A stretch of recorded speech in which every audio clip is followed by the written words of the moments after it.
So whenever someone brings up that someone's trying to act like they're smart and they're really not, like feigning smartness, you were talking about that earlier, right? Yeah. About how people try to throw in certain words and use their vocabulary and use certain phrases. I think of Good Will Hunting, right? Yeah. And, just the classic scene with guy regurgitating his books from his class, and then Matt Damon, not playing a character, just straight up Matt Damon. It was Matt. Yeah, it was Good Matt Hunting. Good Matt Damon. Good was, Matt was Damon the original title. Comes up and offers him produce. Yeah. I always think about that when I think about the person trying to act smarter than they are. Like, it's really important to them. You're thinking about the ponytail guy in the Harvard bar. Oh, yeah. Who was very pretentious in displaying intelligence, and Will called him out on that. Mm-hmm. And you think about that when the topic of trying to sound intelligent comes up. Does that happen to you a lot? Not often, but when it does, I do think, man, this guy's Good Will Hunting right now. Like this. Well, he would be the opposite of Good Will Hunting, right? He would be a ponytail cardigan guy. Ponytail cardigan guy isn't as like rolling off the tongue as that. Nor is it like memorable. Well, it's like now when someone is over someone, yeah, you can say thank you next, right? Yep. And it's out of context a little bit of what the actual overall song is supposed to be about, sure. But that's what you do. You just grab the title. Yeah. Well, much like Ariana Grande, I'm over Pete Davidson, so I can say thank you next. I was never under him, so I guess that doesn't hold any water. I was surprised to hear that Lorne Michaels doesn't like his tattoos. I have to agree with him. You know why? Because if you are in a show that is predicated on you playing multiple different characters in the same night, you don't want the same damn giant black heart tattoo on the side of your neck in every single character you're going to be. Like, you can't play Barack Obama and have face tattoos, So you got to cover them up. That's true. That costs a lot of money, and it takes a lot of time to do that tattoo cover-up. Especially since SNL is one of the last, live performance, you can't just let CGI get it, right? Yeah. Because in most cases, you don't have to put on weight anymore, like to play a fat person, right, in a movie, because they can just put it on you. Put it on me, like Ja Rule. So the Good Will Hunting thing, kind of a Inception thing about that, and hypocritical. There was a time in my life where people would ask me, especially in undergrad, there was like icebreakers about what's your favorite movie and all that kind of stuff. Yeah. And I would always just say Good Will Hunting. Yep. And I would say Good Will Hunting is my favorite movie, and it was my go-to to say it was my favorite movie, but it was really a mechanism just to have an answer rather than like be thoughtful about it and think about it. Because I realized around that time in my life that I thought about stupid stuff way too much when people just wanted knee-jerk reactions. Yeah. And part of the reason why I picked Good Will Hunting is I liked the movie, and I thought it projected that I am smart because it's a smart movie. Right. So I was being pretentious like Ponytail Dude. Yeah. By pulling Good Will Hunting, and my favorite scene in the movie is when he schools Ponytail Dude. Is liking them apples. Yeah. So it's all sorts of hypocrisy. See, you thought you were Will Hunting this whole time, but in fact you were being Ponytail Cardigan Guy. I was Ponytail Cardigan Guy. Well, how do you like them apples?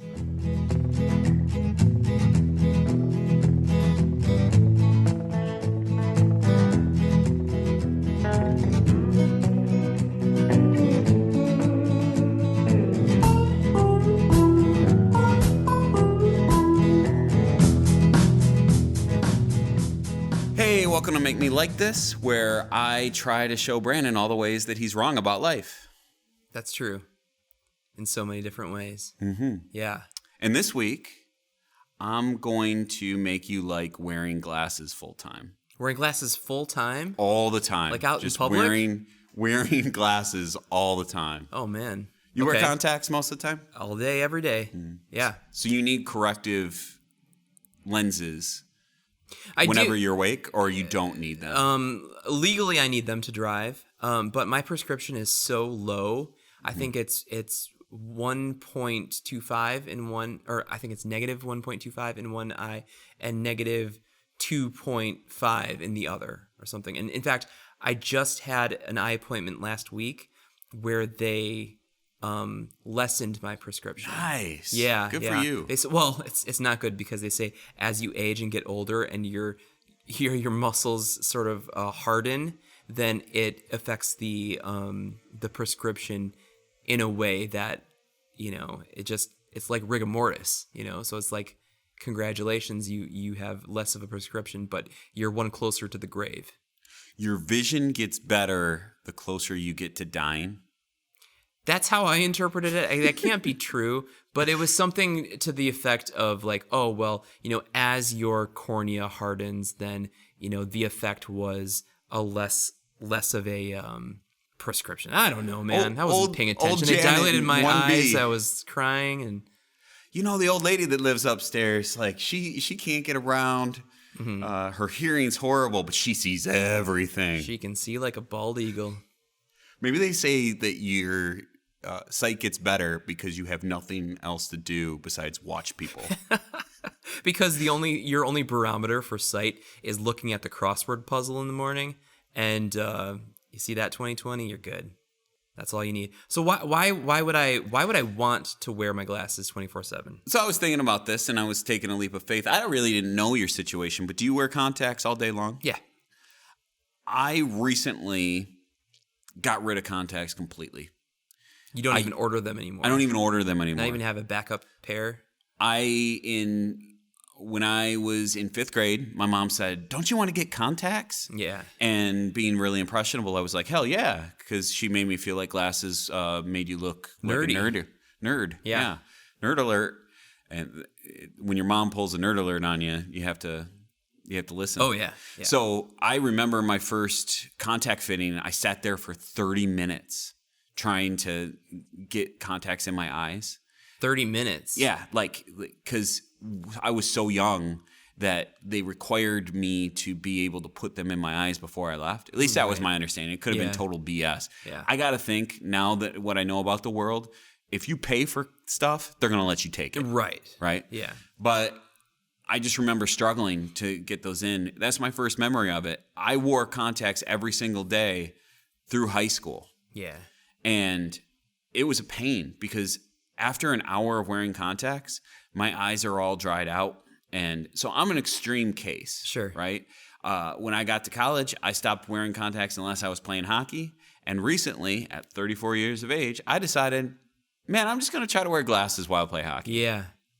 It turns out I can see a lot better because of it.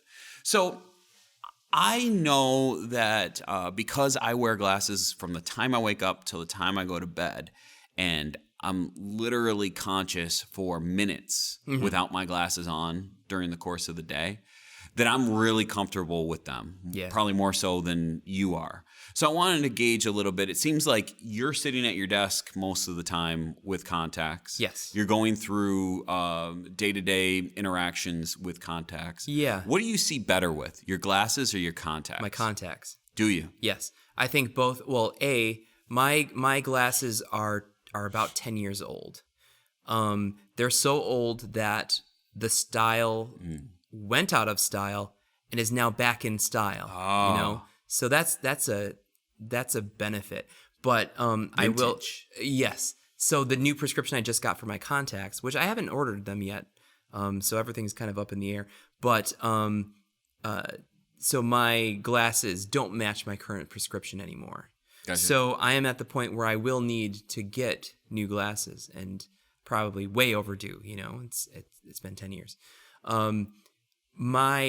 So as of right now, I can see better with these contacts, these tester contacts that they've given me, until I order the new ones than I can my 10-year-old glasses. So from a visual perspective, from a prescription perspective, I can see better with my contacts. I also feel as though when I wear my glasses, my field of vision is impaired. I've got kind of like yours, where it's a slimmer profile, but they're thicker lenses or thicker frames. So thick black frames, kind of like a Clark Kent thing going on. But I see.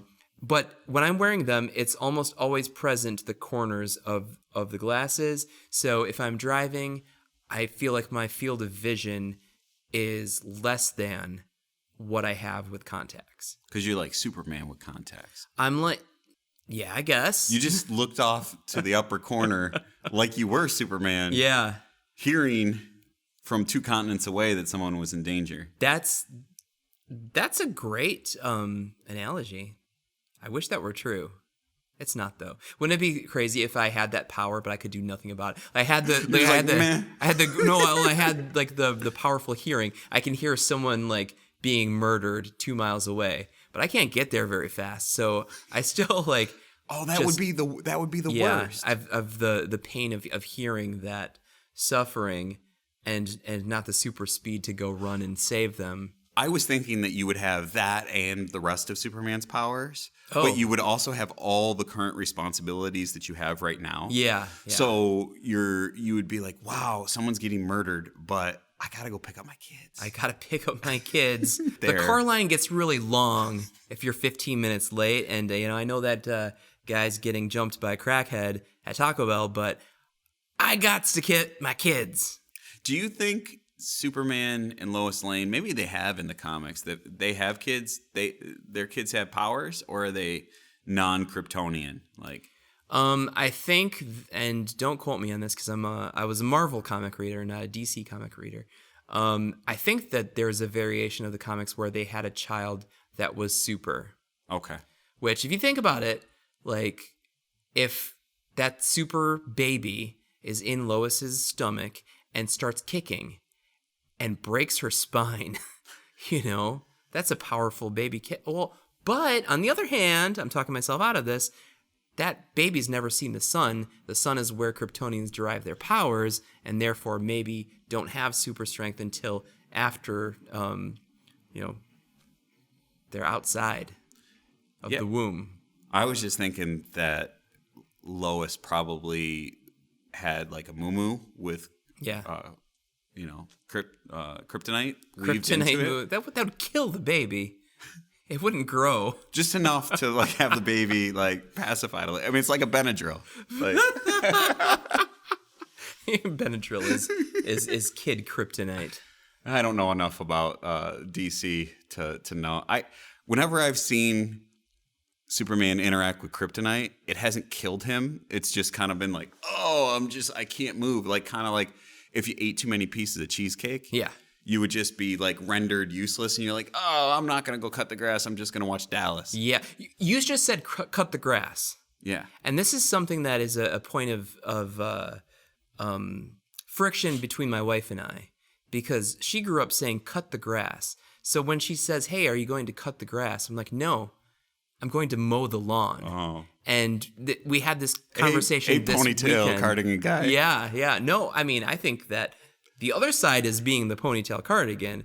I'm going to cut the grass. No, I'm going to mow the lawn. That is like blue collar, salt of the earth work that you do. You don't finely cut the grass. I feel like you're using like trimming scissors and finely kempt lines. No, you mow the lawn and you have a strohs in your hand. And we're gonna go play on the lawn is something that you would say regularly. I guess like I would say I would never say play outside. Mother, I'm going to play on the lawn. Well, that's what I think about. You say you're gonna go play outside. Mow the lawn. I can't really go cut the grass. I mean, I guess you can do it with grass. Yeah, you can. I can do it. You can do it with anything. Say anything any way you want. I could say, use the loo, or take a dump. Take a dump. They're all sophisticated. Yeah, but I wonder if it's just by nature of you growing up in the same area where my wife did, that you have that colloquialism. I've never said mow the lawn. No? In my life. I know what mow the lawn means. Right. It means cut the grass. Okay, tell me this. What do you call the exit on the side of your house? Oh, well, you're setting me up for the door wall conversation. Door wall, versus sliding glass door. Sliding door. You say what? I say door wall. Oh, well, I used to say door wall. Right. I just say, I think I say slider or sliding door. You now. say that now that you've become more. I've been laughed at enough for that one. Yeah. And I realize that is a dumb, non-descriptive thing. It is. What? Tell me what door isn't in a goddamn wall? They all are, right? Well, that's it's not a door. descriptive. It's not a wall made entirely of doors either. No. You might call, like, the accordion, like to go out on a deck and they have it be the whole span of the wall. Yeah. I almost feel like a door wall would be more appropriate for that. Where the entirety of it is, in fact, a wall. But even then, you'd call it an accordion door. Right. Right? It's more descriptive. I disagree with you. I think mow the lawn is descriptive. Yeah. Because you are using a lawnmower. Yes. And for the lawn. Right. But I think, like, even though yours is probably, like, calling the lawn a lawn is probably more correct grammatically than calling it grass. Right. Because grass can grow on a non-lawn surface. Sure. Lawn is very specific of where the grass is growing. Yeah. But I do think if I say cut the grass, you know that I'm going to, the grass is long and I'm going to cut it. Yeah, it just feels folksy to me. Like it doesn't. Do you say cut your hair or do you say get a haircut? Get a haircut. Yeah. Only one haircut? A haircut. Yeah. Yeah. A haircut meaning cutting. You ever all say of them. mow your hair? Mow every day. Yep. Back when I had a mohawk. I don't even know what the correct the terminology for that. I mean, I guess the door wall analogy to that would be I'm going to get my ears lowered or ears. Is it ears lowered or ears raised? One of the two. I don't know. It's stupid. Neither sound. I agree with you. Door wall is stupid. Door wall makes no sense. I grew up saying door wall. Yeah. It's definitely a southeastern It's Michigan. very Detroit area. I've been hearing more people outside of the Detroit area in Michigan, and even like in Michigan, I think pop is going away. You think so? I think more people are saying soda now. Yeah. Now that there's more craft soda stuff, you don't say craft pop. Right. And there's like so many like artisanal choices with that. It's not just Verner's Pepsi, Coke. Like soda seems to be more of the sophisticated term for it. Sure. Every once in a while you hear like, I'll get a couple bottles of pop or whatever. But I think people in my life in general drink a lot less pop. True. So there's less conversation about it. There's less need to talk about it. Right. Like, it's not that people maybe are saying soda more. It's just people aren't talking about that beverage a lot more anyway. Yeah. And I've heard a handful of people when they do refer to it, they refer to it as soda. Like, even people that have lived in Michigan their entire life. Yeah, I stopped saying pop because I don't like the way that I feel when I say it because I was accent shamed one time when I went to visit a friend in Arkansas. And I feel like I talk very like non-geocentric, right? And pop. And well, yeah, that brings it out. Well, when I was there, these like, and Arkansas is like the middle of the country. I can't believe that they call themselves the South, right? I'd call them the South. Okay, fine. They're below the Mason-Dixon line. Barely, but they're like, they could not understand. Like, I can't understand. Are you from Canada? Like, I can't understand what you're saying. And I was like very like offended by that. I was like, no, I speak like they speak on TV. People from Ohio sound Southern to me. Oh, true. People from the UP sound Southern to me. From the Upper Peninsula. They sound like a mix of Canadian, Minnesota. It's Southern Canada. Yeah, it's like it's way north of Southern Ontario, right? Like it's Northern Ontario. Yeah, true. But whatever. Yeah, plus they have just it's a completely different world. Like it's a different planet. Oh, for sure. In the UP. I in a good way. refuse to go there. I love it, man. I've been up there a couple times. You can get Michigan beer. You can get beer from Wisconsin. Yep. That's what it is. It's not Minnesota. It sounds like people from Wisconsin. Yeah, right? it's Wisconsinites. But like tons of cheese curds and jerky and like all of the bad stuff. Oh yeah. Like I love all the bad stuff. I would rather go to Wisconsin than Canada. I like Canada and Wisconsin. I guess I just like more places Yeah. than you. Maybe I'm just afraid of traveling. It might be. I mean, I would venture a guess that you have logged less time in a car than I have in my life. Yes. Even with the age discrepancy. Yes. And I've gotten used to I call the lower third of Michigan home because I've lived in Southeast Michigan. Yep. I've lived in Grand Rapids. I've lived in Lansing. Yep. And so whenever I'm in any of that area, I don't feel like I'm far from home ever. I feel like I am home. So we were talking about going to see Armchair Live at the Fisher in Detroit. Mm-hmm. Like that isn't a trip to Detroit for me.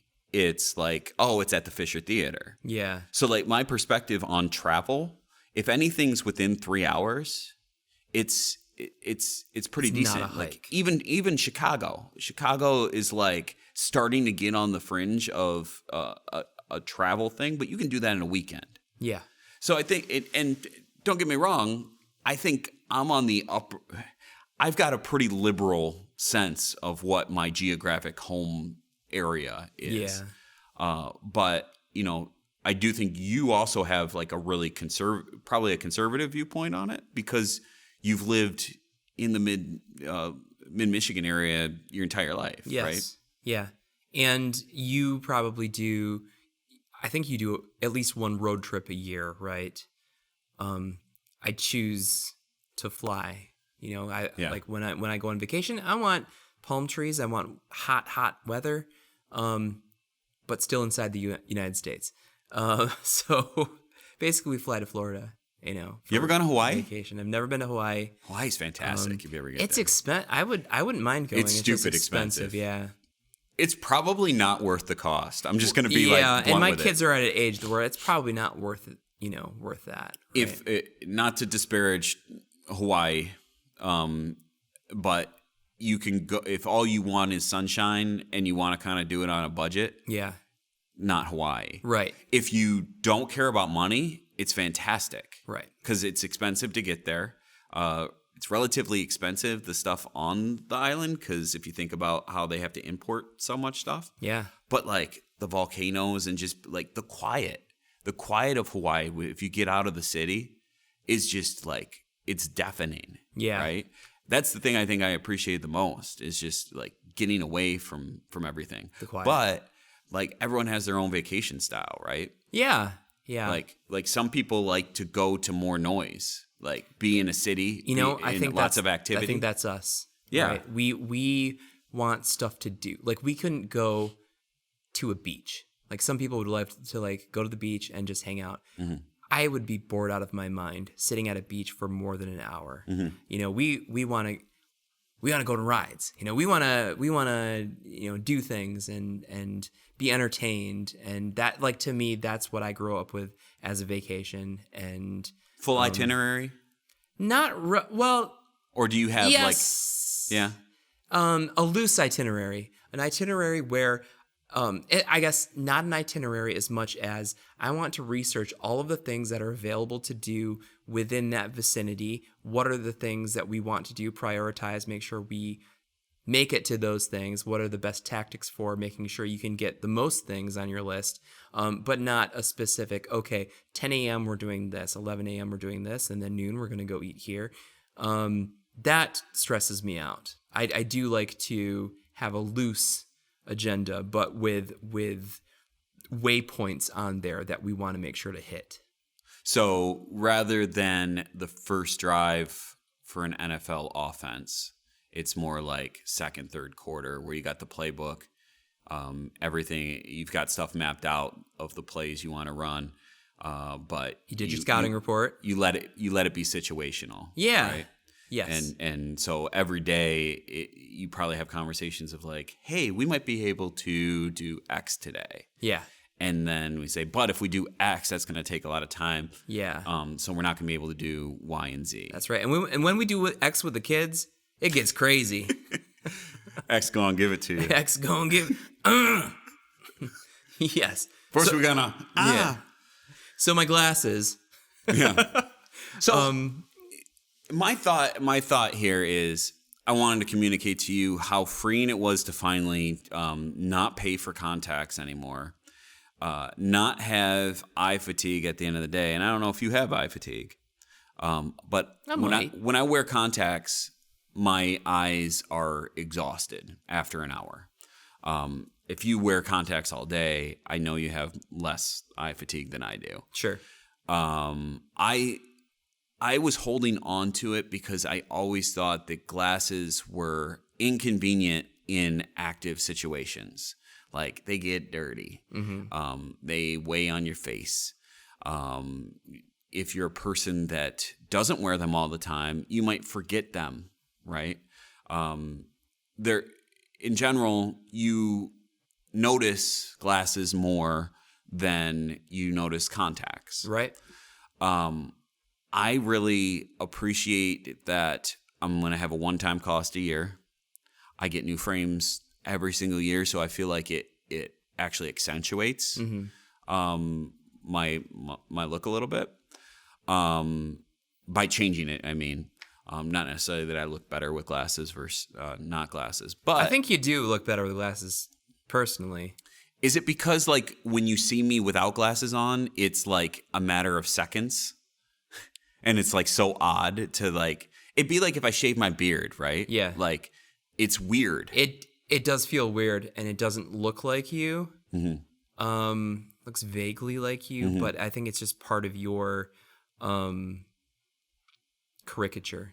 Like when I think of, like that's the most exaggerated. Like your thick glasses and your thick beard is very you, very identifiable. So perhaps that's the thing. One last point, and then I'll let you have the rest of this episode. I'm just going to turn this mic off and be quiet, and you can monologue over there. And I mean this sincerely. Okay. I think you look good with glasses. Have you seen me wear glasses? Yeah. When have you seen me wear glasses? Every once in a while, you'll have them on at your desk on a Friday. Or maybe I've seen you have them on sparingly from time to time, enough to know that you wear contacts. Yeah. I didn't know if you wore contacts, or you just wore glasses only to read in certain situations. I know when you're working at your computer, I've done enough to know that you need corrective lenses of some sort to be able to read and do stuff comfortably. Yeah.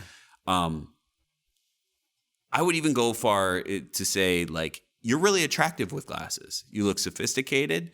You look like if you had a pipe, that it would like make you look like you were an academic, like a professor, like ponytail cardigan guy. Oh, ponytail cardigan guy. Yeah, I know him. Yeah. So like, just putting it out there. That's what made me want to bring this more than anything. Is I think you look good without them. I think you look more boyish without glasses, but I think you look like a really attractive man with them. Okay. Well, thanks for that. I'm turning the mic off. All right. No, you don't have to. When I was doing acting and in films and stuff like that, you can't wear glasses because it reflects the light and even doing kind of like what we were talking about earlier about Pete Davidson with his tattoos not being able to blend into the character he's supposed to be playing. Or you're always aware of the fact that that's Pete Davidson playing a child. That's Pete Davidson playing a congressman.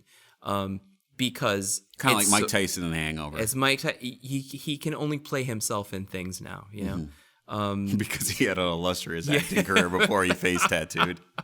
His award-winning career went down the tubes.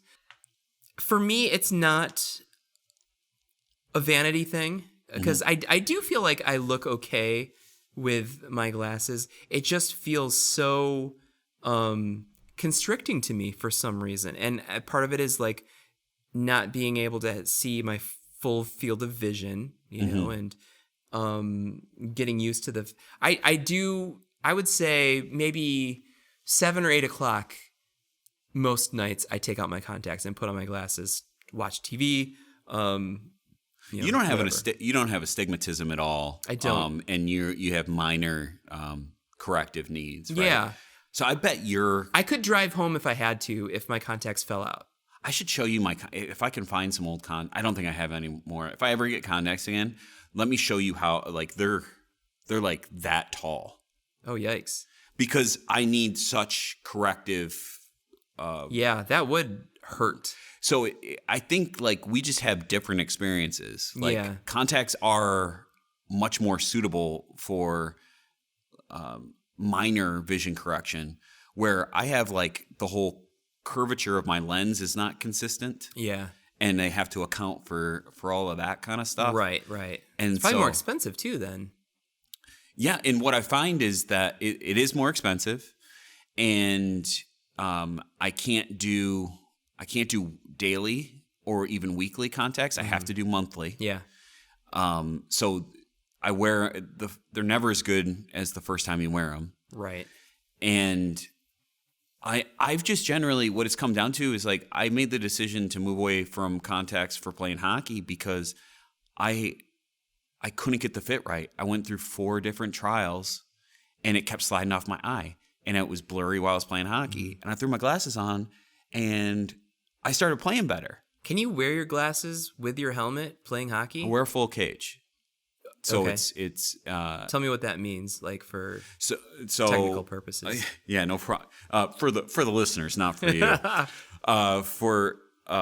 You got your helmet. Yep. And then there's 2 screws that are on the front of the helmets where you can attach. Like a visor or whatever. Yes. And there's screws here where you can attach a visor by your temples, a visor too or whatever.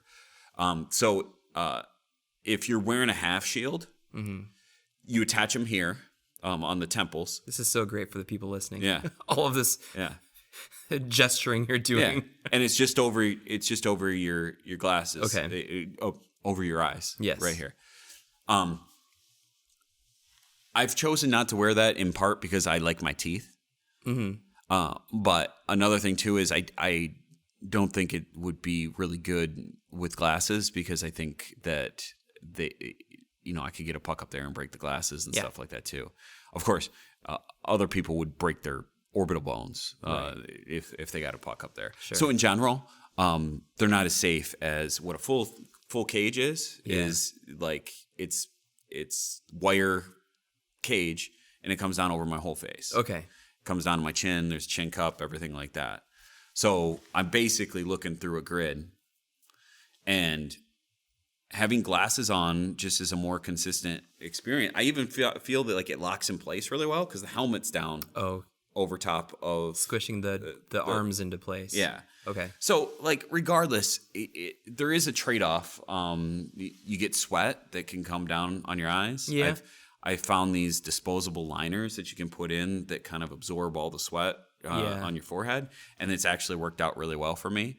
And it comes out to $1 a game, which I think is a reasonable fee to incur for not purchasing, $150 worth of contacts at a time. Sure. But regardless of that. Wait, $150? I don't know how much. That's cheaper than mine. Oh, so $250? Okay, something like that. I don't know. If so, that skews my whole entire take on. I'm really good at money. I'm really good at remembering. It cost me $90,000. How much do you want them to cost? I saved $90,000 by going to glasses. I just love going to Kohl's and Menards when they tell me you saved whatever, and after you saved, if there's a dollar sign, I'm like, sweet. Yeah, I saved that money. Right, you're not governed by money. I'm not. That's right. So okay, well, if I if I get a new pair of glasses, and I'm thinking about doing one of those online. Glasses places, right? Because you get one for what, $60 or something. Chubby Parker or something like that. Chubby Parker. Is that the actual name of one? Wobby Parker. Parker Warbler. I don't know. It's not chubby. Warburson Parker. Warhorse. You're making all of these things up. I'm trying to think of Seattle Slew. Secretariat. No. None of those things. Smarty Jones. You know, I once went to a barbecue restaurant called the Notorious P.I.G. It was clearly not copyright friendly. I wonder, like, is the copyright on Notorious B.I.G., does it hold up with derivatives like that? Because they, like, Notorious RBG shirts and paraphernalia and stuff like that. Does Ruth Bader Ginsburg get a cut of that? Probably not. Does Biggie get does Biggie's estate get a cut of that? Probably not. So it's like you could say Notorious whatever, three letters. Yeah. Your initials. I guess. Right? Yeah. Like I'm the Notorious JJG. That sounds not great. Not great. It doesn't flow off the tongue. But I could say that without.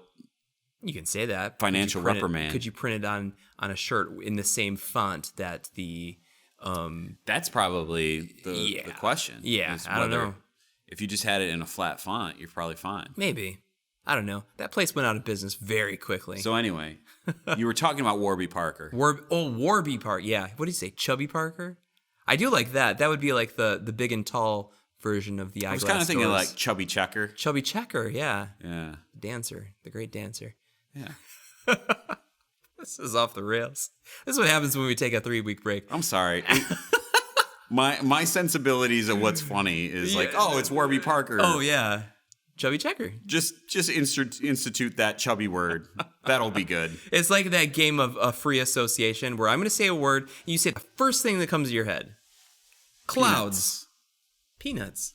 Okay. Peanuts shaped like clouds. Canned peanuts. Boiled peanuts. You don't have to just talk about peanuts. Peanut butter.